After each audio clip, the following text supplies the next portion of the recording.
4 Rolls-Royce Phantoms, black, polished, shining like mirrors, slowly rolled to a stop in front of a tiny roadside food vendor in Lagos. Every customer froze. Every spoon stopped halfway. Every whisper died. Vivian, the food seller everyone in Yaba knew for her soft voice and kind smile, stood still with her ladle dripping stew back into the pot. Her eyes widened because the back door of the first Rolls-Royce opened, and a tall man in a designer white kaftan stepped out. People gasped. It was Jonathan Adeyemi, the billionaire, whose face lived on billboards across Lagos, the youngest man to own a tech empire in Nigeria. But Jonathan wasn't looking at the crowd. He wasn't looking at the cameras. He wasn't even looking at his security men.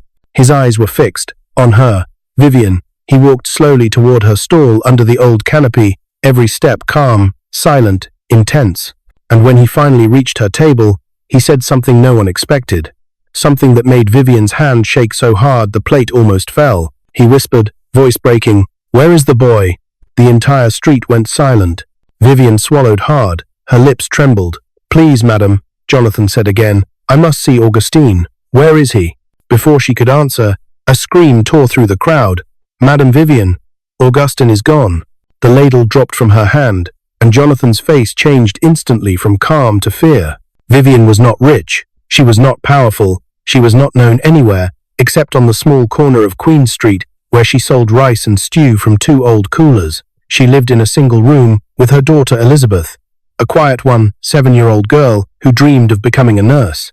Life was not easy, but Vivian believed kindness was a seed that must be planted even when the ground feels dry. And that was why, the first time she saw the boy curled beside her stall barefoot, thin and shivering, she didn't ignore him like others did. His clothes were old, his hair was rough, his eyes looked scared, like he expected to be chased away. "What is your name?" she asked softly. He looked down. Augustine. He was only 11 years old, homeless, hungry, alone. Vivian felt her heart twist, so she scooped a plate of rice, more than she could afford to give away, and handed it to him. "Eat," she said. "You are safe here." From that day, Augustine came every afternoon. From that day, Vivian fed him every single day, without fail, and slowly, the boy changed. He smiled more. He laughed softly. He started helping her wash plates, wipe tables, arrange chairs. Elizabeth and Vivian started calling him our small brother. Life felt warm around that little corner, but not everyone liked it. Men in the area mocked her. "You waste food on a street boy." "Madam Vivian, charity will not pay your rent. Use that energy to grow your business." She ignored them, but one afternoon, something happened that she couldn't ignore. A man in a dark suit, quiet, serious, frighteningly calm, walked to her stall and asked, "Is there a boy here called Augustine?" Vivian froze. Her heart pounded. Elizabeth came close to her mother. Augustine, who was washing plates at the corner, raised his head slowly. The man's eyes locked on him, and Vivian saw it, a flash of recognition in the stranger's face, a sharp breath, a quiet whisper, "Found him." Vivian stepped in front of Augustine immediately. "What do you want with him?" The man looked at her with an unreadable expression. "Madam, this boy is not who you think he is." The moment hung heavy between them. Elizabeth held Augustine's hand tightly. Then suddenly, the man reached into his pocket. Vivian thought he would bring out money. He did not. He brought out a photo of Augustine as a baby, wrapped in a hospital blanket. Vivian gasped. Elizabeth covered her mouth. Augustine's eyes filled with tears he didn't understand. "Madam," the man said quietly, "I am here on behalf of someone very important, and he wants his child back."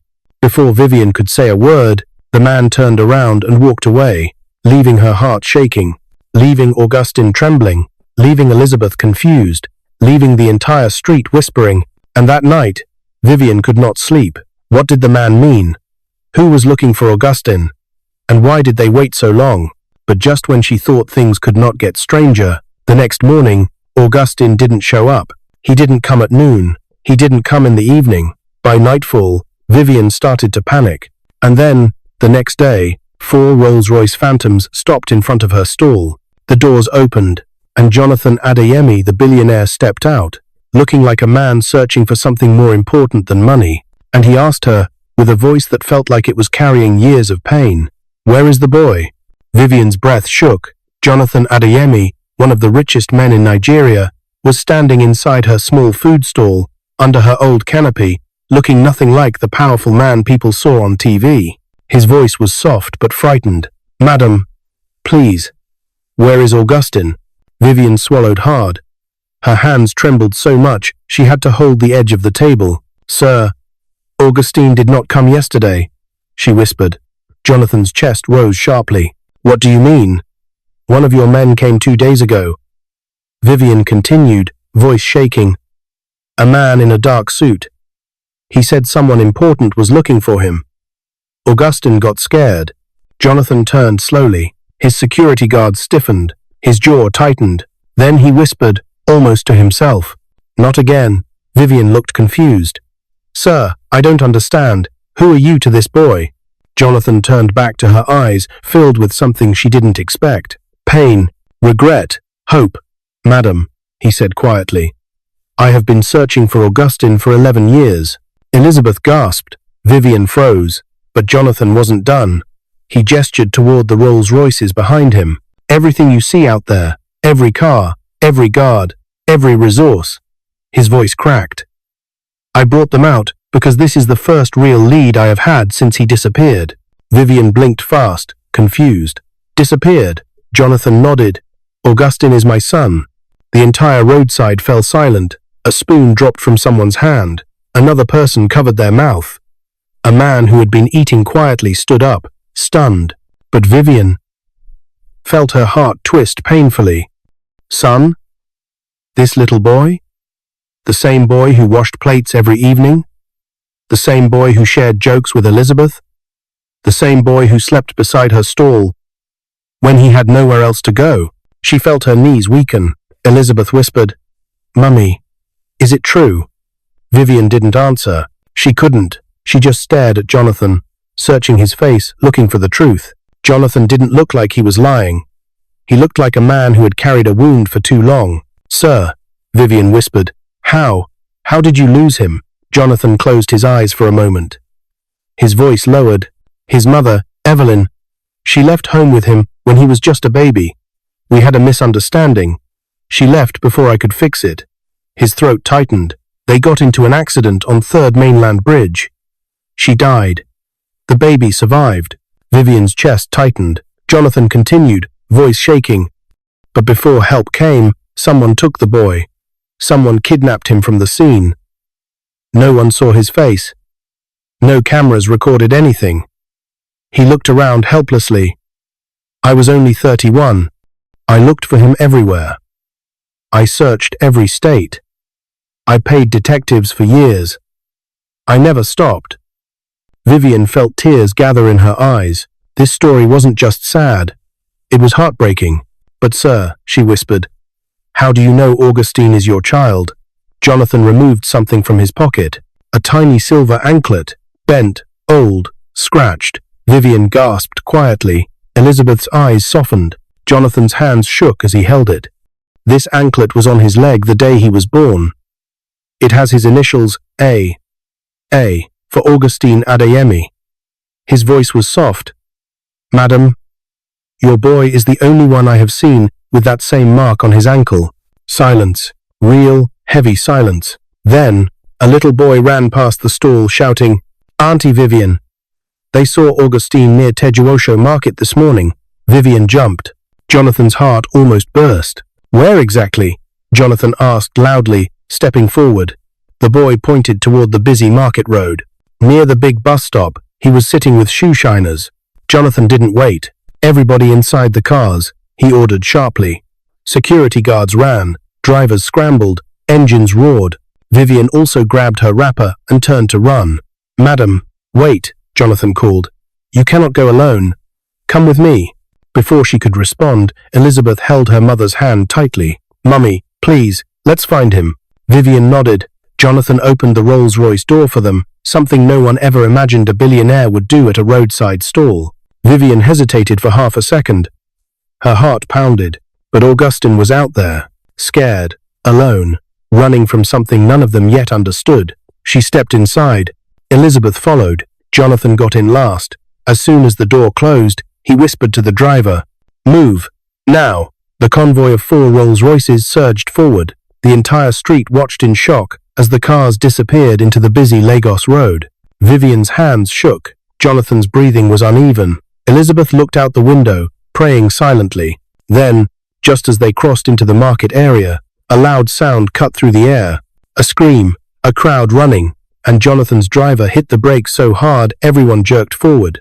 Because right there, at the center of a gathering crowd, Vivian saw something that made her heart stop completely. It was Augustin, on the ground, struggling to breathe, and a familiar dark-suited man stood over him. The same man who came to her stall, holding something sharp. People screamed and scattered. Vivian's breath vanished.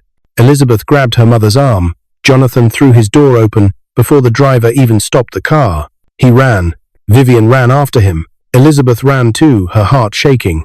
And there, in the middle of the crowd, Augustin lay on the floor, gasping for air, his small chest rising and falling too fast, his left leg bleeding where he had fallen. Beside him, the same dark-suited man who visited Vivian's stall. He wasn't looking scared. He wasn't looking confused. He looked angry. Jonathan reached him first. He pulled Augustin into his arms, trembling. He cupped the boy's face gently. "Augustin, look at me," he whispered. The boy's eyes fluttered, confused. He whispered weakly, "Uncle? Jonathan?" Vivian gasped when she heard it. He knew Jonathan's name. How? Jonathan's eyes filled with tears instantly. Yes. Yes. It's me. You're safe now." Augustine tried to speak again, voice breaking. He followed me." Jonathan's jaw tightened so hard, his neck muscles shook. He looked up at the dark-suited man. "Who are you?" he asked quietly. The man didn't blink. He didn't move. He simply adjusted his wristwatch and said, "I came to finish what I started." The words froze Vivian's blood. Jonathan stood up slowly, placing Augustin safely behind him. "You're the one who took him," Jonathan said, voice trembling with fury. 11 years ago, you kidnapped my son." The man smirked. "Kidnapped?" he repeated. "I saved him." Vivian's chest tightened. Elizabeth's hands began to shake. Jonathan stepped closer. "Tell me why." Pursed of hem, the man looked calm, too calm. "You were too young, too reckless, too busy chasing power. You would never have raised him well." "I did what I had to do." Jonathan's eyes widened. "Who sent you?" he asked. The man smiled coldly. "You already know." Jonathan's heart dropped. Vivian watched him stumble back, face pale. "Evelyn?" Jonathan whispered. The man didn't answer, but his silence said everything. Vivian suddenly understood. The boy's mother, Jonathan's late wife, didn't trust him. She planned to leave with the child. She hired this man to take the baby if anything happened to her. And 11 years ago, that accident gave him the chance. But then something dark dawned on Vivian. She looked at the bruises on Augustin's arms, the fear in his eyes, the way he flinched when the man moved. "Jonathan," she whispered. "This man didn't save Augustin. He hurt him." Augustine nodded weakly, tears rolling down. He always shouted at me. He made me work. He said I must not look for you." Jonathan's hands balled into fists. The man straightened his shoulders slightly, unfazed by the crowd. "You're all too noisy," he said simply. Then, he reached into his jacket. Vivian screamed. Jonathan shielded Augustine instantly. Elizabeth dropped to her knees, covering the boy with her arms. The crowd scattered again, terrified. Security guards ran forward, but the man pulled out something none of them expected. Not a weapon, a small leather envelope. He threw it at Jonathan's feet. Jonathan picked it up slowly, eyes confused. Inside was a document, a legal document. Vivian leaned in. Her eyes widened. It was a signed adoption paper, with Evelyn's signature on it. The man smiled again, calm and proud.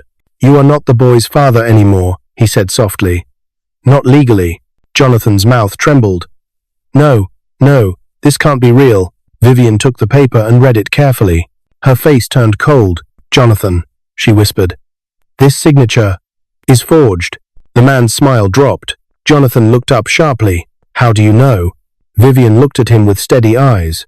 "Because Evelyn used to buy food from me before she gave birth. I've seen her real signature many times. This one is fake." The dark-suited man froze. Jonathan's security instantly circled him, but the man didn't try to run. Instead, he hissed softly, "You don't understand what you are dealing with." Vivian stepped in front of Jonathan and Augustine, her voice firm. "No, it is you who doesn't understand. You cannot hide the truth anymore." Augustine clung to Jonathan's shirt. Elizabeth held his hand tight. Jonathan finally said the words he had waited 11 years to say. "Give yourself up. It's over." The man tilted his head. Then, he whispered, "I still have one more thing to finish." Before anyone could react, he grabbed Augustine. So fast, so sudden, so violent. Vivian screamed. Elizabeth cried out. Jonathan shouted, "No." The man pulled the boy toward the moving traffic. Security guards lunged, people screamed, cars blared horns, and Augustine slipped from the man's grip, just as a motorcycle raced toward him at full speed. Jonathan's eyes widened in terror. Vivian's legs gave out. Elizabeth screamed his name, "Augustine," and then everything went silent. The motorcycle swerved. The boy fell. Jonathan ran forward, and the dark-suited man disappeared into the crowd. Vanished. Gone. Jonathan reached the boy, dropped to his knees, and lifted him. Augustine's eyes were barely open. "Daddy," he whispered faintly. Jonathan broke. Tears fell down his face as he held the boy to his chest. "Stay with me. Please, stay with me." Vivian was shaking uncontrollably. Elizabeth sobbed into her hands. The crowd watched, breathless. Jonathan looked up at his guards. His voice cracked. "Get the car. We are going to the hospital. Now." But just then, a message alert chimed on Jonathan's phone. He opened it and froze, because the message had only 4 words. "You are too late." Jonathan stared at the message on his phone. 4 words. 4 cold, wicked words. "You are too late." His vision blurred with anger. Vivian covered her mouth. Elizabeth held Augustine's hand tightly. Jonathan looked down at his son, his breathing shallow, his skin cold, his eyes half open. "No, no, you are not leaving me," he whispered urgently. "Stay with me, Augustine. Stay with me, please." He lifted the boy and rushed toward the Rolls Royce. "Open the door," he shouted. The driver flung it open. Security guards pushed the crowd back. Vivian climbed into the car too, her hands shaking as she tried to help hold Augustine steady. Elizabeth climbed in after her, crying softly. The convoy sped forward, cutting through traffic. But something felt wrong. Jonathan kept looking at the bleeding cut on Augustine's leg. And then he whispered a sentence that froze the entire car. "This is not a normal injury. Something is wrong. Something is very, very wrong." Vivian's heart started pounding fast. "What do you mean?" Jonathan didn't answer immediately. He looked at the wound more carefully, almost as if searching for something. Then he swallowed hard. "Augustine didn't just fall," Jonathan whispered. "Someone cut him. Look at the shape of the wound." "This is deliberate," Elizabeth gasped. Vivian felt tears gather in her eyes. "What does it mean?" she asked. Jonathan whispered, "It means that man planned something. And the message, 'You are too late.' He is not talking about running away." Vivian's voice started shaking. "Then what? What is he talking about?" Jonathan finally looked up. His eyes were full of fear. "He is talking about Augustine's life." The cars reached the hospital. Jonathan carried Augustine in his arms, refusing to let anyone else touch him. Doctors rushed out immediately. Jonathan was too powerful, too respected, too feared for them to move slowly. "Emergency room, now!" a nurse shouted. Vivian and Elizabeth followed closely. But when they reached the door, a doctor blocked them gently. "You cannot enter. Please wait outside." Jonathan looked torn. He wanted to stay with his son. But he also knew something essential had to be done right now. He turned to Vivian. "Please watch over Elizabeth," he whispered. "My daughter. She loves Augustine." Vivian nodded, her eyes red. Jonathan turned to Elizabeth and gently held her face. "You are safe. Do not be afraid," he told her, but his voice cracked at the last word. Then he followed the doctors into the emergency room. The door shut behind him. Vivian held Elizabeth close as the girl began to cry quietly. Minutes passed, then 20, then 40, then almost an hour. Vivian rubbed Elizabeth's back gently. She whispered comfort. She prayed quietly under her breath, but the tension in the waiting room was heavy, like a weight on everyone's chest. Finally, a doctor walked out. Jonathan followed behind him, his face pale, like someone who hadn't breathed in a long time. Vivian stood immediately. Elizabeth clutched her mother's hand. "Doctor, how is my brother?" she asked softly, voice shaking. The doctor looked at Jonathan, as if waiting for permission to speak. Jonathan inhaled slowly. "Say it," he commanded. The doctor nodded. "His injury was clean but deep. We treated the bleeding. His body is responding, but—" He hesitated. Vivian's heart trembled. "But what?" she asked. The doctor took a breath. "We found something else." Jonathan looked down at his own hands, trembling. The doctor continued, "Inside the cut, we found traces of a dangerous substance. A substance injected into the wound." Vivian gasped. Elizabeth stepped back. "And this substance," the doctor continued, "could shut down his organs, slowly and quietly." Jonathan closed his eyes. "That man," he whispered. "He didn't want to kidnap Augustine today." The doctor nodded grimly. "He wanted to poison him." Vivian felt the ground sway beneath her. She grabbed a chair for support. Elizabeth broke into tears again, hiding her face in her hands. Jonathan whispered, voice breaking, Is my son going to survive?" The doctor didn't answer immediately. He looked at them with a heavy expression. "We are trying everything we can," he said softly, "but we cannot promise anything yet." Jonathan's face fell. Vivian felt her chest tighten. "How long do we have before the substance spreads fully?" Jonathan asked. The doctor swallowed hard. 6 to 8 hours. Vivian covered her mouth. Jonathan felt his knees almost give out. "And the antidote?" he whispered. "We do not have it," the doctor replied. "It is a rare compound, almost impossible to find." Jonathan's voice trembled. "So you are telling me my son could die tonight?" Silence. A painful, heavy silence. Then the doctor spoke again, gently. "There is one option, but it is risky." Jonathan's eyes snapped open. "What option?" The doctor hesitated again. "You must find the exact substance used. Without it, we cannot create the antidote." Jonathan's breathing grew heavy. Vivian whispered, horrified, "But the only person who knows what was injected into the boy is the man who ran away." Jonathan looked up sharply. His jaw tightened. His eyes turned cold, and he whispered, "Then I will find him." But before Vivian could speak, Jonathan's phone buzzed again. Another message, from an unknown number. He opened it, and his face changed. Elizabeth saw his expression and whispered, "Uncle Jonathan." "What does it say?" Jonathan lifted the phone slowly. On the screen was a picture, a clear picture, the dark-suited man standing in front of a dusty warehouse, holding a small glass vial, and the message under it said, "If you want the antidote, come alone." Vivian gasped. Elizabeth shook her head. "Don't go," she whispered. "It could be a trap." Jonathan didn't blink. He whispered, "Trap or not, Augustine has 6 hours left." He looked at Vivian. His voice was steady, but his eyes were filled with fear. "I must go." The hospital room felt cold, not because of air conditioning, but because time was running out. 6 hours. That was all the doctor gave Augustine. Jonathan stood near the window, phone in his hand, staring at the message again. A warehouse, a vial, a threat. Vivian watched him quietly. Elizabeth held Augustine's palm, whispering to him, even though he could barely respond. Jonathan finally turned around. His voice was steady, but his eyes were full of a father's fear. "Madam Vivian, I need to find that man. I need to bring back that antidote." Vivian stepped closer. "Jonathan, let me come with you. You cannot go alone." But Jonathan shook his head immediately. "I won't risk anyone else. He wants me alone.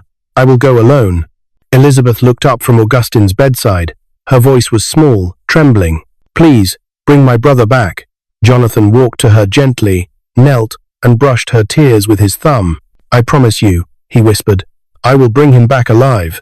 He stood, took one more look at Augustine, then turned and walked out with a determination stronger than fear. The convoy didn't follow him. He didn't take security. He didn't take a driver. He got into one car, alone. The warehouse was at the edge of Lagos, behind old factories near Mile 2. The closer he got, the quieter the world felt. Finally, the car stopped. Jonathan stepped out. The place was silent, too silent. The warehouse doors were half open. Inside, darkness. Then a voice echoed from within. "You came alone." "Good." Jonathan clenched his fists. He walked inside, steps slow, steady, fearless. The man in the dark suit stepped out of the shadows, holding a small glass vial filled with a pale liquid. The antidote. Jonathan's heartbeat quickened. You hurt my son, he said quietly. The man smiled faintly. I protected him the best way I could. That is a lie. The man shrugged. You were a threat. You were rich, reckless, powerful. Evelyn begged me to protect the boy from your world. Jonathan took a step forward. Evelyn loved me. She only needed space. You twisted her worries. The man's smile faded. You know nothing. Jonathan looked at him with calm eyes burning with pain. Give me the antidote. The man held it up. So simple, he whispered. One small glass, and the boy lives. Silence. But everything has a price. Jonathan swallowed. What do you want? Money? Freedom? The man shook his head. No, I want what I deserved. I raised him. I fed him. I protected him from the streets. I was his father for 11 years. You hurt him, Jonathan replied sharply. You controlled him. You kept him from a better life. The man's face twitched. He was mine. Jonathan stepped closer, voice calm and cutting. He was never yours. For a moment, no one moved. Then suddenly, the man threw something. Jonathan flinched, but it wasn't a knife. It was the vial. Jonathan caught it with both hands, knees bending, heart pounding. He stared at the man, confused. But the man's face had changed. He looked empty, broken, tired. You win, he whispered. I am done running. Jonathan's eyes widened. Before he could speak, police sirens blasted outside. Through the warehouse door, dozens of officers entered. Jonathan turned sharply. Inspector Owolabi, the one he had called earlier, walked forward. They surrounded the man in seconds. The man raised his hands slowly and whispered, I only wanted to keep him safe. Jonathan closed his eyes briefly. Then you should have returned him. The officers led the man away. Jonathan looked at the vial again. Hope. He ran. He didn't wait, didn't breathe, didn't blink. He sprinted back to the car, engine roaring as he raced toward the hospital. Vivian sat beside Augustine. Elizabeth held his small hand, talking to him softly. Doctors stood close, whispering urgently. Then, the doors burst open. Jonathan rushed in, holding the vial high. I have it, he shouted. The doctor hurried forward, took the vial carefully, and examined it. This is it, he whispered. Prepare the antidote. Nurses moved quickly. Jonathan stood beside his son, trembling. Vivian held his shoulder gently. Elizabeth held Augustine's other hand. They watched the doctor inject the antidote. The room went silent. 1 minute passed. 2, 3. Then suddenly, Augustine coughed. Just once. Then again, stronger this time. Elizabeth gasped and covered her mouth. Vivian began to cry softly. Jonathan fell to his knees beside the bed, tears falling freely. The doctor checked his pulse. A smile slowly spread across the doctor's face. He is stable, he said gently. He will live. Elizabeth cried loudly, hugging her brother gently. Vivian wiped tears from her eyes, whispering, Thank you, God. Thank you. Jonathan took Augustine's small hand and whispered, You came back to me. Augustine opened his eyes slowly. A tiny smile formed. Daddy. Jonathan broke completely. He pulled the boy into his arms, crying openly. Vivian and Elizabeth watched with warm hearts. For the first time in 11 years, Jonathan felt whole. Weeks later, Augustine stood outside Vivian's stall, wearing new clothes, smiling shyly as customers greeted him. Elizabeth stood beside him, laughing softly. Jonathan helped Vivian arrange her coolers under the canopy, refusing to let her work alone. And people passing by often turned to stare, at the billionaire laughing inside a roadside stall, at the boy who finally found his father, at the woman whose kindness changed everything, at the girl who never left her brother's side. Jonathan looked at Vivian with deep gratitude. You saved my son when I could not, he said, and I will never forget. Vivian shook her head gently. I only gave him food. You gave him a family. Jonathan smiled. No, you gave him both. He pulled out a folded document and handed it to her. Vivian opened it and her hands shook. It was a deed to a brand new restaurant building in her name. Your kindness fed my child every day, Jonathan said softly. Let me honor that kindness. Vivian covered her mouth, stunned. Elizabeth hugged her tightly. Augustine held her hand proudly. Jonathan leaned closer and whispered, Your stall will no longer stand under a small canopy. It will stand in a place of dignity, because you gave my son dignity when the world didn't. Vivian began to cry. Happy tears, grateful tears, beautiful tears. And that evening, As the sun set gently over Lagos, 4 Rolls Royces pulled up quietly in front of Vivian's new restaurant, not because of power, not because of wealth, but because kindness had finally come home. Thanks for watching. Do well to subscribe for more interesting stories, and don't forget to let us know the city you're watching from.